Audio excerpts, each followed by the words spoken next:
Okay, so today with my pastry I'm going to make some sausage rolls which make a great accompaniment to any packed lunch or picnic and enjoyed by children and adults alike.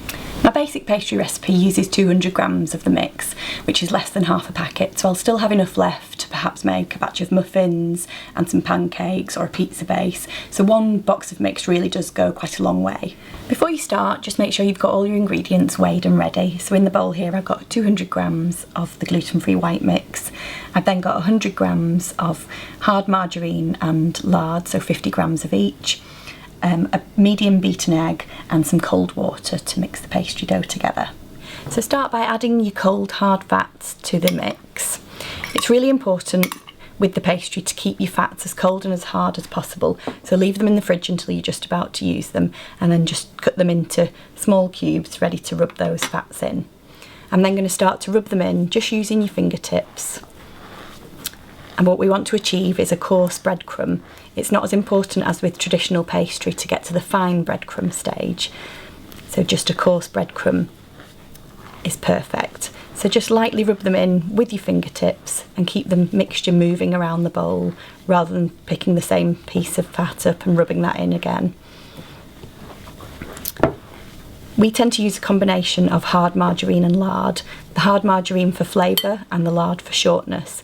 If you prefer to use all hard margarine, that is absolutely fine. Or if you wanted a nice rich pastry, maybe for a special occasion, you can use butter as well. But the crucial thing to remember is it does need to be a block fat rather than a soft margarine, because the rubbing in stage is really important. And if you were to use a fat that was soft or a spreadable margarine, as soon as you start to rub it in, your mixture will start to form a dough and you won't then be able to get sufficient liquid into the dough. And that's really important for the end result of your pastry.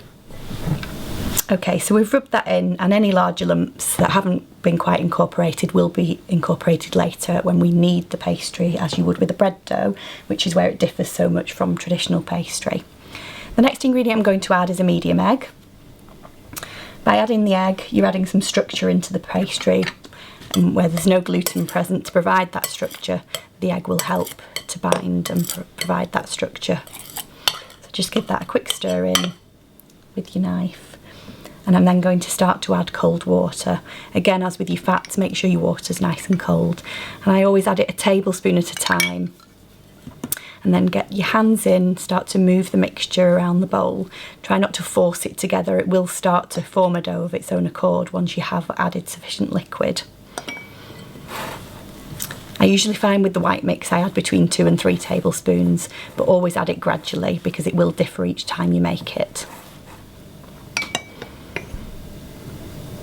As you can see, as I've added the 3rd tablespoon, it is starting to form a dough, and at this stage you can give it just that little bit of a squeeze just to help pick up the last dry ingredients from the bottom of the bowl. And I'll just add a drop more just to make sure we do that.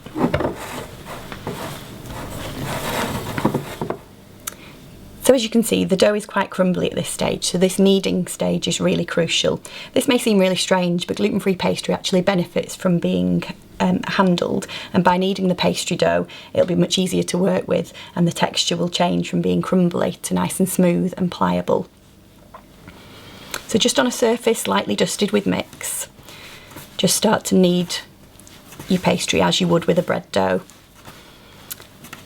And almost as soon as I start to do this, I can feel the texture change and it becomes much smoother, and as I say, much more pliable and much more easy to handle.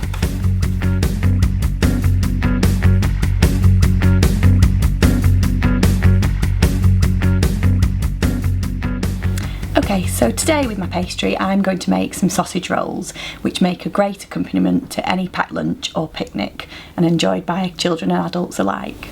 Okay, so to roll out I've just lightly dusted my surface with some gluten-free mix, and what I'm going to do is just divide my dough roughly into 3 pieces and then roll each one out into a rectangle about 8 inches by 4 inches.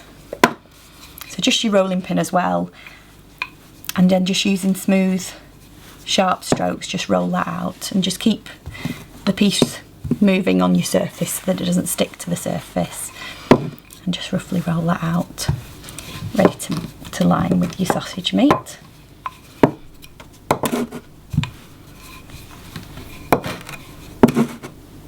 Okay, what I've got here now is 3 pieces of gluten-free sausage meat that I've just rolled into the right shape just to fit down one length of the pastry dough.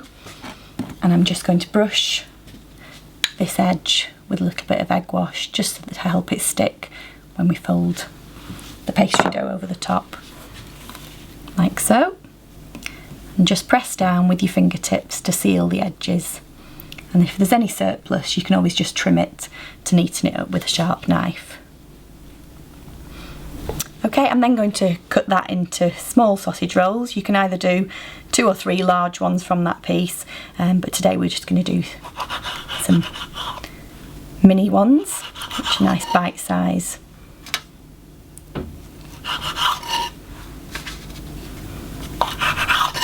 And pop them onto your baking tray.